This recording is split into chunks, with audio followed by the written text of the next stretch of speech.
السلام علیکم ورحمۃ اللہ وبرکاتہ۔ الحمد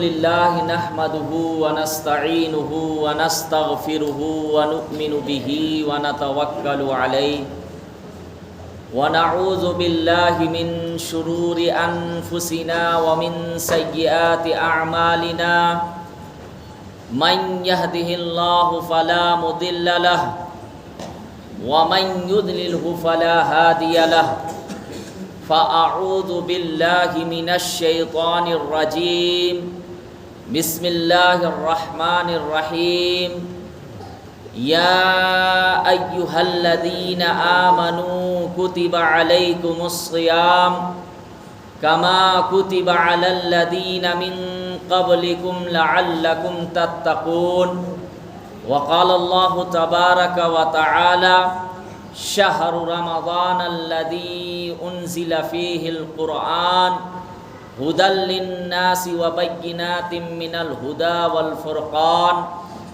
وقال النبي صلى الله عليه وسلم إذا دخل رمضان فتحت ابواب الجنہ وغلقت ابواب الجہنم وسلسلۃ الشیاطین آمنت باللہ صدق اللہ مولانا العظیم وصدق رسولہ النبی الکریم ونحن علی ذلک لمن الشاہدین والشاکرین والحمد للہ رب العالمین۔ تمام حضرات ادب سے ایک مرتبہ درود شریف پڑھ لیجئے۔ اللہم صلی علی محمد وعلی آل محمد کما صلیت علی ابراہیم وعلی آل ابراہیم انک حمید مجید۔ اللہم بارک علی محمد وعلی آل محمد کما بارکت علی ابراہیم وعلی آل ابراہیم انک حمید مجید۔ دوستو بزرگوں،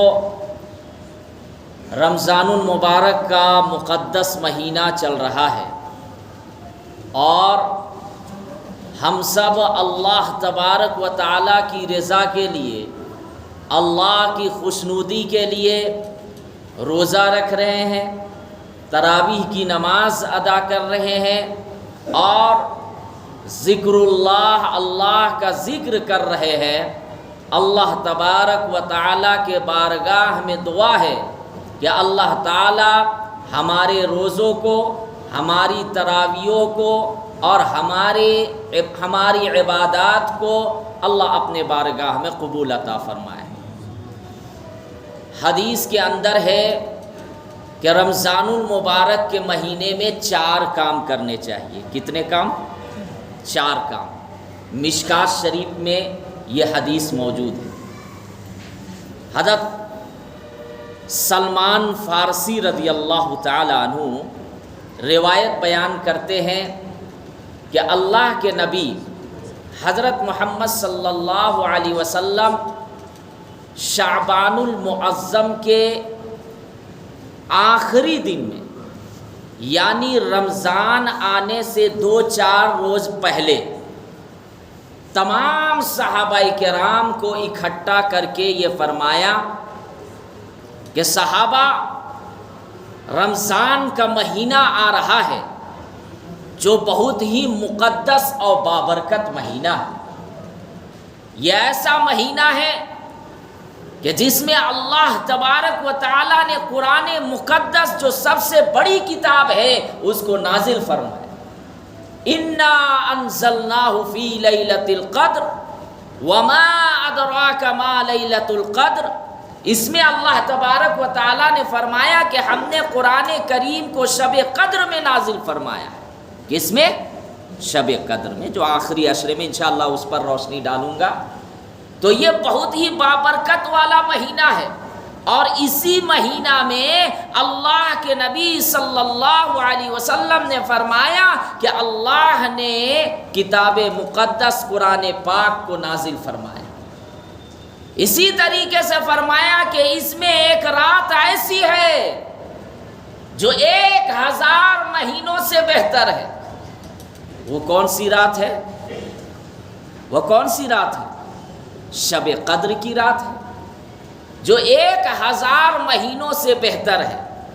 اسی طریقے سے فرمایا کہ یہ مہینہ صبر کا مہینہ ہے، ہمدردی کا مہینہ ہے۔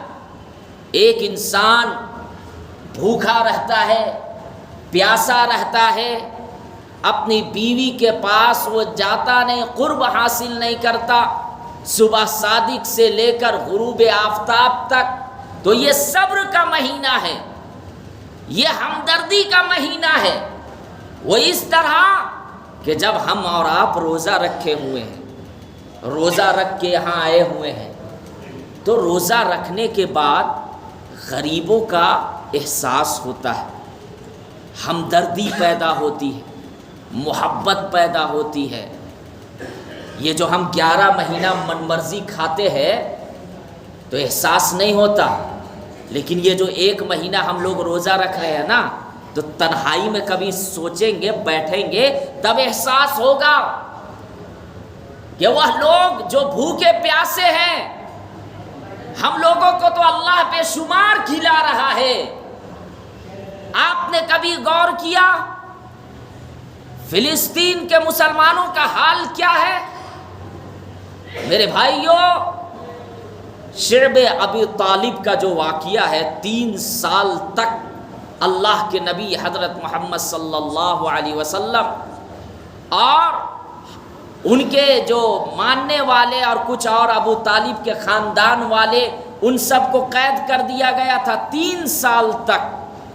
بنی مستلق بھی تھے، اسی طریقے سے قریش خان ہاشمی خاندان کے لوگ تھے، 3 سال تک شعب ابی طالب میں بند کر دیا گیا تھا۔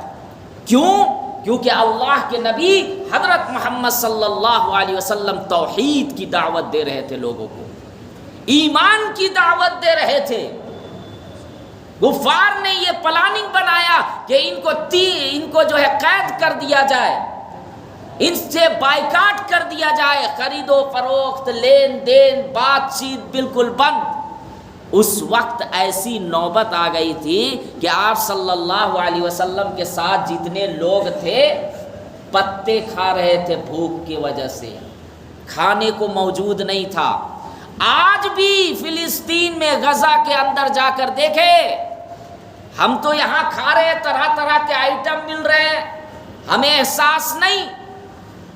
ان لوگوں کو دیکھیے ظالموں نے کس طریقے سے قید، معصوم بچے رو رہے ہیں۔ جب آپ دیکھیں گے آپ کے اندر سینہ چاک ہو جاوے گا، آپ کے بدن لرز جاویں گے۔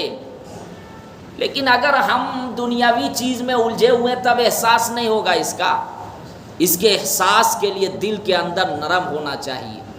تو یہ جو ہم لوگ روزہ رکھتے ہیں نا، یہ اللہ ہم لوگوں کو یاد دلاتا ہے کہ غریبوں کو بھی یاد رکھو، یتیموں کو بھی یاد رکھو۔ یہ صرف 1 مہینہ نہیں، ہر مہینے، ہر روز غریبوں کا احساس کرو۔ کتنے ایسے لوگ ہوتے ہیں جو بیچارے آج بھی دوسرے ملک کو چھوڑ دو، آج بھارت میں ایسے لوگ ہیں غریبی کے حالت میں جن کو کھانے کو 1 وقت اگر مل گیا تو دوسرا وقت ان کو سوچنا پڑتا ہے۔ دن میں اگر کھانا ہے رات میں نہیں ہے، رات میں مل گیا تو دن میں نہیں ہے، ناشتہ تو دور کی بات۔ تو یہ روزہ ہمیں احساس دلاتا ہے، یہ ہمدردی پیدا کرواتا ہے، یہ محبت پیدا کرواتا ہے مسلمانوں کے درمیان۔ اس لیے میرے بھائیوں، آپ سے گزارش ہے کہ افطاری کے وقت آپ کھا رہے ہیں، اپنے آس پاس کے لوگوں کا بھی خیال رکھیں، اپنے لوگوں کا بھی خیال رکھیں کہ کیا میرے گھر میں کوئی ایسے تو نہیں ہے جن کے یہاں میرے طرح آئٹم نہیں ہے، 2-4 چیزیں ہیں، یا ہو سکتا ہے بالکل بھی نہیں ہے، تو آپ ان کے یہاں یا تو اناج بھیجوا دیجئے یا ایسے لوگوں کے یہاں افطاری بھیجوا دیجئے۔ کہا گیا حدیث کے اندر ہے کیا کہ جو مسلمان اللہ کی رضا کے لیے اللہ کی خوشنودی کے لیے حدیث کے اندر مشکات شریف کی حدیث ہے کہ اللہ کے نبی صلی اللہ علیہ وسلم نے فرمایا کسی کو روزہ افطار کراتا ہے یعنی افطاری کرواتا ہے اللہ تعالیٰ اس کو جہنم سے دور فرما دیں گے، جہنم سے چھٹکارا عطا فرما دیں گے، ان کے گناہوں کو معاف کر دیں گے اور روزے دار کے ثواب میں کمی نہیں کی جائے گی۔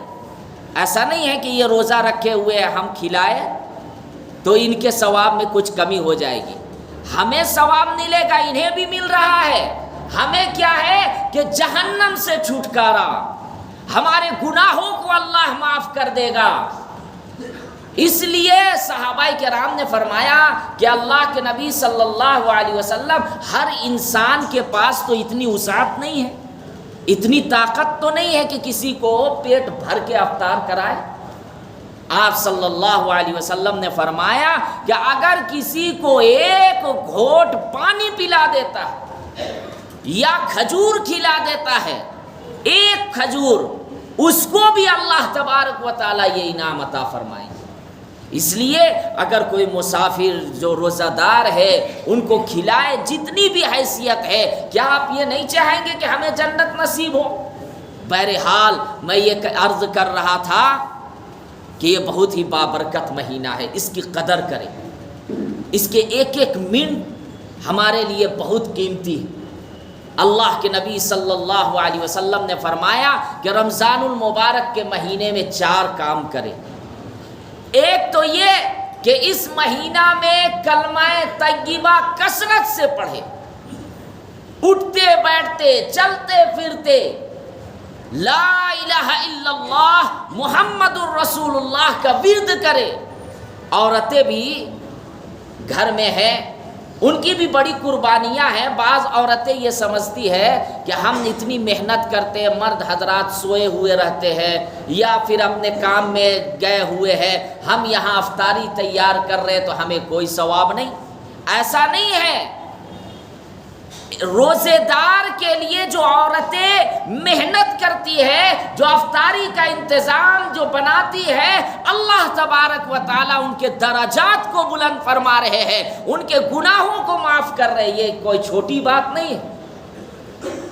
بہرحال میں یہ عرض کر رہا تھا، عورتیں بھی اپنے گھر میں یہ کلمہ طیبہ کا ورد کرے۔ کیا؟ لا الہ الا اللہ محمد الرسول اللہ، اللہ کے سوا کوئی معبود نہیں، محمد الرسول اللہ صلی اللہ علیہ وسلم اللہ کے رسول ہے۔ تو یہ جتنا ہم پڑھیں گے اتنا ایمان مضبوط پیدا ہوگا، اللہ سے محبت پیدا ہوگی، ایمان میں اللہ تعالیٰ تقویت عطا فرمائیں گے، ایمان مضبوط ہوگا۔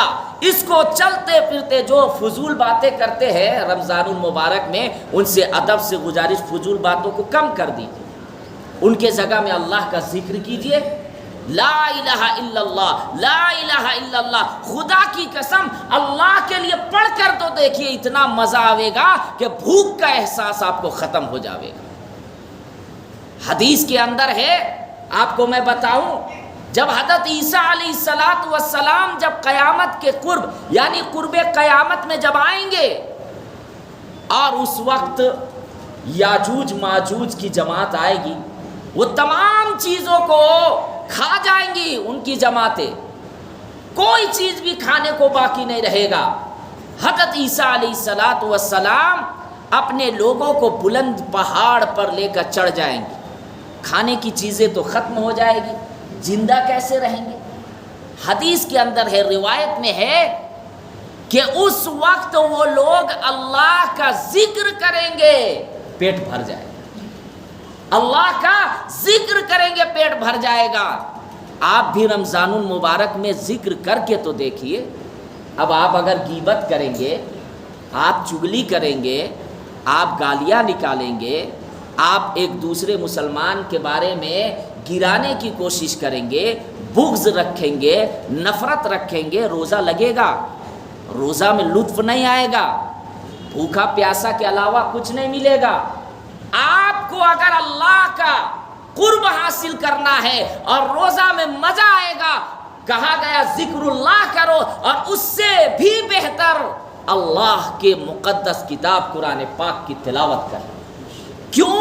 اس لیے کہ قرآن مقدس یہ رمضان المبارک میں نازل ہوا، اور اللہ تبارک و تعالیٰ کیا فرما رہے ہیں؟ ہدی للمتقین، کہ قرآن مقدس کی جو تلاوت کریں گے، قرآن کو پڑھیں گے، سمجھیں گے، ہدایت ہے یہ متقیوں کے لیے، یہ سیدھا راستہ بتلاتا ہے۔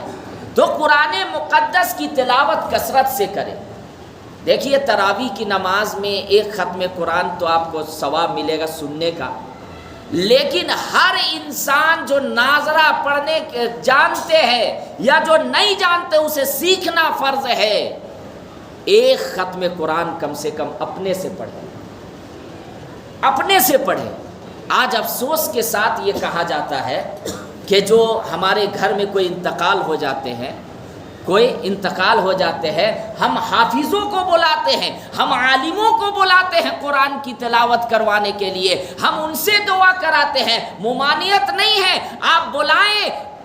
حافظوں کا بہت بڑا رتبہ ہے، عالموں کا بہت بڑا رتبہ ہے، اس سے انکار نہیں ہے، لیکن خدا کی قسم میں یہ حدیث کی روشنی میں کہتا ہوں کہ جو دعا ان کے اولاد اپنے ماں باپ کے لیے کریں گے، گزر جانے کے بعد ایک بھائی، سگا بھائی اپنے سگا بھائی کے لیے جو دعا کرے گا، اپنے گھر والے جو دعا کریں گے، وہ کوئی عالم نہیں کر سکتے ہیں، دل سے وہ دعا نہیں نکلیں گی۔ دعا دیں گے، دل سے وہ کیفیت، وہ دعا نہیں نکلیں گی۔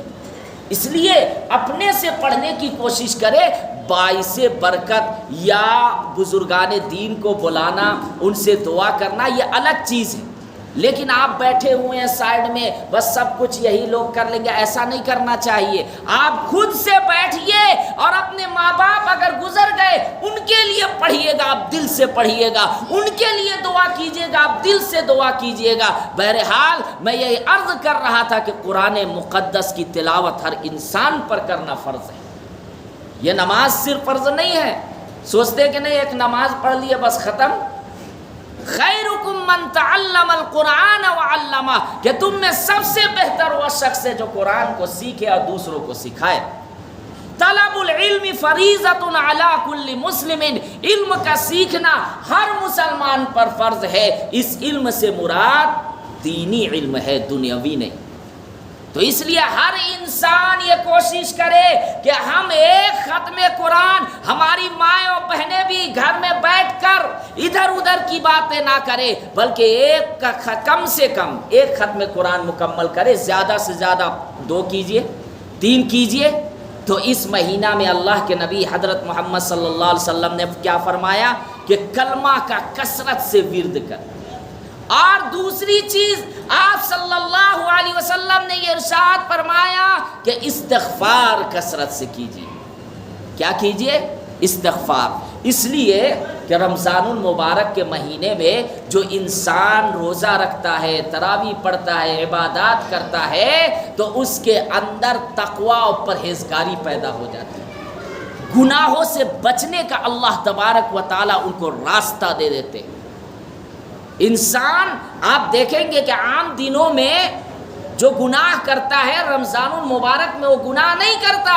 اس کا مطلب یہ ہے کہ وہ انسان اللہ کے قریب ہو رہا ہے۔ اس لیے رمضان میں کہا گیا کہ جو انسان توبہ استغفار کرے گا اور اس کے وقت کو ضائع نہیں کرے گا، غفر لہ ما تقدم من ذنبہ، اللہ تعالیٰ اس کے گناہوں کو، پچھلے 1 سال کے گناہوں کو معاف کر دیں گے۔ پچھلے 1 سال کے گناہ کو اللہ تعالیٰ کیا کریں گے؟ معاف کر دیں گے۔ تو اس لیے کثرت کے ساتھ استغفار کرے۔ استغفر اللہ، یہ بھی پڑھ سکتے ہیں، استغفر اللہ ربی من کل ذنب واتوب الیہ، یہ بھی پڑھ سکتے ہیں۔ کثرت کے ساتھ پڑھیے، اللہ سے معافی مانگیے کہ اللہ یہ مہینہ ہمیں نصیب ہو گیا، کیا پتہ اگلے مہینہ میں زندہ رہوں یا نہ رہوں۔ آپ خود غور کیجئے، آپ کے نظروں کے سامنے بہت سارے ایسے لوگ تھے جو پچھلے رمضان موجود تھے، اس سال بہت سے ایسے لوگ ہیں آپ کے جان پہچان رشتہ دار یا دوست جو نہیں ہیں. اللہ نے ہمیں یہ مہینہ نصیب کیا ہے، کیا پتہ اگلے سال ہمیں یہ مبارک مہینہ نصیب نہ ہو، اس لیے اس کی قدر کرے. لیکن افسوس کی بات یہ ہے کہ ہم رمضان المبارک میں بھی عام دنوں کی طرح اس کو بھی گزار دیتے ہیں، اس لیے سوائے افسوس کے اور کچھ نہیں ملے گا. تو کیا کرے؟ نمبر 2 میں استغفار کثرت کے ساتھ کرے. تیسری چیز، اللہ کے نبی صلی اللہ علیہ وسلم نے فرمایا کہ جنت کی طلب کیجیے. اس مہینہ میں جب آپ دعا کر رہے ہیں تو جنت اللہ تبارک و تعالیٰ سے مانگیے. اللہ تبارک و تعالی روزے داروں کے لیے جنت کو پر ڈے روزانہ سنوارتے ہیں، آراستہ کرتے ہیں. کیوں؟ کیونکہ اللہ تبارک و تعالی جان رہے ہیں کہ میرا بندہ دیکھے تو صحیح میری محبت میں کھانے کو چھوڑ دیا، یہ چپکے سے کھا بھی تو سکتا تھا، یہ میری محبت میں پانی کو پی گیا، یہ غسل کر رہا ہے، پانی موجود، گھر میں پانی اسٹینڈر موجود، دیکھنے والا بھی کوئی نہیں، صرف اللہ دیکھ رہا ہے. اللہ کی محبت میں وہ کھانے کو چھوڑ دیا، پانی پینے کو چھوڑ دیا. وہ بیوی سے قرب حاصل کر سکتا تھا، لیکن صبح صادق سے لے کر غروب آفتاب تک وہ تمام چیزوں کو چھوڑ دیا. اللہ تبارک و تعالیٰ کہتا ہے، اور میں آپ کو بتا دوں کہ رمضان میں اللہ کی خاص رحمتیں برستی ہے بندوں پر، خاص رحمتیں روزانہ. یہ صرف شب برات میں نہیں، یہ شب قدر میں نہیں، روزانہ رات کے آخری حصے میں اللہ تبارک و تعالی آسمان دنیا پر نزول فرماتے ہیں کہ ہے کوئی بندہ مصیبت زدہ، میں ان کی مصیبتوں کو، پریشانیوں کو دور کر دوں. ہے کوئی رزق مانگنے والا، میں اس کو رزق عطا کروں. ہے کوئی بیمار، میں اسے شفا کر دوں. یہ صرف شب قدر کی رات خاص نہیں ہے، رمضان میں روزانہ رات کے آخری حصے میں اللہ تبارک و تعالی آسمان دنیا پر نزول فرماتے ہیں. اس لیے ہر انسان یہ کوشش کرے کہ تہجد کی نماز پڑھیں گے کم سے کم رمضان میں. چلیے اور دنوں میں آپ نہیں کر پا رہے پابندی کے ساتھ، فرض واجب نہیں ہے، لیکن کم سے کم رمضان میں آپ جو ہے مشغلہ بنائے. جب آپ سحری کے وقت اٹھ رہے، تھوڑا سا پہلے اٹھے، وضو وغیرہ کر لیے، اپنا کیا کرے، تہجد کی نماز پڑھ لیجئے. 2 رکعت 4 رکعت 6 رکعت جو بھی آپ کو پڑھنی ہو. کوئی ضروری نہیں ہے کہ آپ کو ایک دم 12 رکعت پڑھنا ہی پڑھنا ہے. تو آپ کی جتنی حیثیت ہے آپ 2 رکعت 4 رکعت پڑھ لیے. اللہ سے خاص اس وقت دعا مانگنے کا، اللہ تعالیٰ اپنے بندوں سے بالکل قریب ہوتے ہیں. تو کیا کرے، جنت مانگے اس مہینہ میں، اور جب جنت مانگے تو جنت الفردوس مانگے. یہ ہائی کوالٹی کی جنت ہے. یہ کیا ہے؟ ہائی کوالٹی کی، سب سے اعلیٰ جنت. بھائی یہ جنت جب اللہ تعالیٰ ہمیں دے رہا ہے تو ہم کیوں نہ لے. آپ دیکھیں ابھی اعلان ہو جاوے گا یہاں مسجد میں. کیا اعلان ہو جاوے گا؟ ابھی تو چھوڑ دیجئے، فجر کے وقت کہ ہر انسان کو 1,000 روپیہ ملے گا مسجد حرا میں. میں گارنٹی کے ساتھ کہتا ہوں جو اس مسجد سے نفرت بھی کرتا ہوگا وہ بھی آ جاوے گا، ہے نا. جو مسجد اس مسجد سے نفرت کرتا ہوگا یا مجھ سے بھی، وہ بھی آ جاوے گا. میں ایسے ہی نہیں بول رہا ہوں، نفرت میرے سے بھی کیجئے، اس کا انعام تو ہمیں اللہ تعالیٰ دے گا. بہرحال تو میں یہ عرض کر رہا تھا کہ فجر کے وقت جب اعلان کر دیں گے تو لوگ بھیڑ اکٹھا جمع ہو جائیں گے. کیا ہو جائیں گے؟ لینے کے لیے، دنیاوی چیز حاصل کرنے کے لیے. آپ سوچے کہ جب اللہ تعالیٰ آپ کو جنت دے رہے تو آپ کیوں نہ مانگے. تو جنت طلب کیجئے. اور چوتھی چیز آپ صلی اللہ علیہ وسلم نے فرمایا کہ اس مہینہ میں کثرت سے جہنم سے پناہ مانگے. یہ جہنم سب سے بری چیز ہے، سب سے برا ٹھکانہ ہے. اللہ تمام مسلمانوں کی حفاظت فرمائے. دیکھیے یہ دنیاوی زندگی ہے، یہ 60-70 برس کی زندگی ہے. ہر انسان کو مرنا ہے. کوئی شراب پیتے ہوئے مر رہا ہے تو کوئی نماز پڑھتے ہوئے مر رہا ہے. کوئی چوری کرتے ہوئے مر رہا ہے تو کوئی قرآن کی تلاوت کرتے ہوئے مر رہا ہے.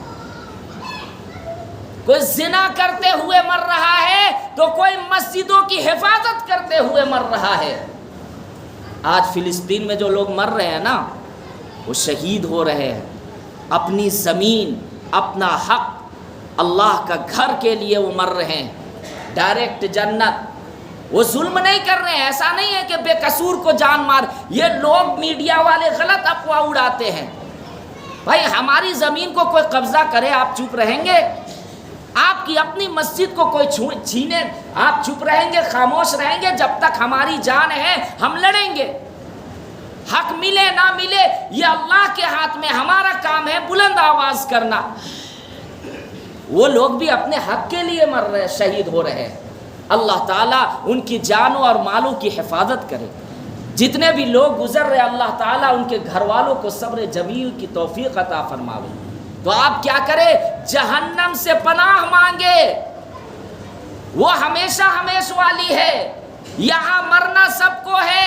اگر زنا کرتے ہوئے مر رہا وہ بھی مر رہا ہے لیکن جہنم.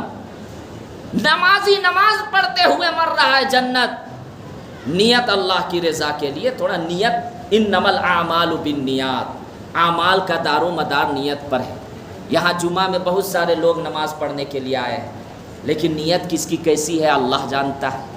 آپ ایک نیکی بھی اگر کر رہے ہیں نا، اللہ کی رضا کے لیے کر رہے ہیں، اللہ تعالیٰ ہو سکتا ہے اس ایک نیکی کی وجہ سے آپ کے سارے گناہ کو معاف کر دے، آپ کو جنت میں ڈال دے. ایمان ہونا چاہیے، کفر کی ملاوٹ نہیں، شرک کی ملاوٹ نہیں ہونا چاہیے. رضا اللہ کی رضا کے لیے. جمعہ بھی پڑھنے آئے اللہ کی رضا کے لیے.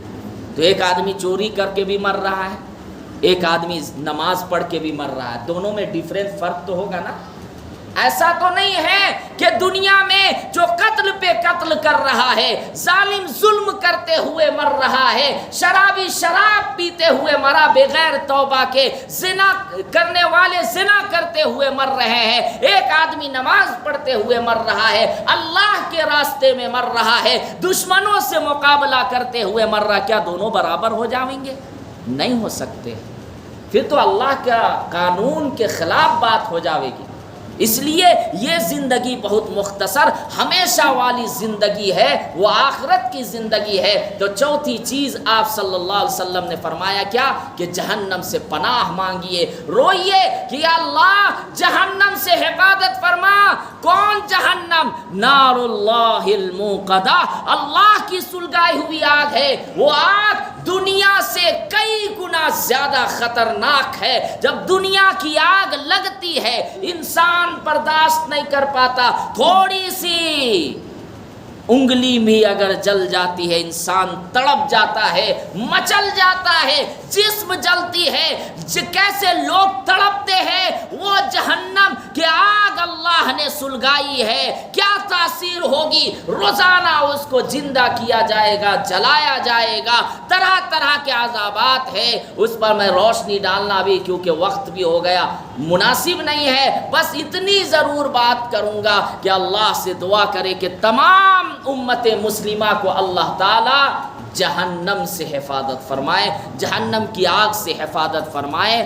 انہی باتوں پر میں اپنی بات کو ختم کرتا ہوں. انشاءاللہ اگلے جمعہ پھر بیان کروں گا. اللہ تعالیٰ کہنے سننے سے زیادہ عمل کرنے کی توفیق عطا فرماوے. وآخر الدعوانا ان الحمدللہ رب العالمین. جو حضرات سنت نہیں پڑھیں اس میں نمبر لکھا ہوا ہے، نمبر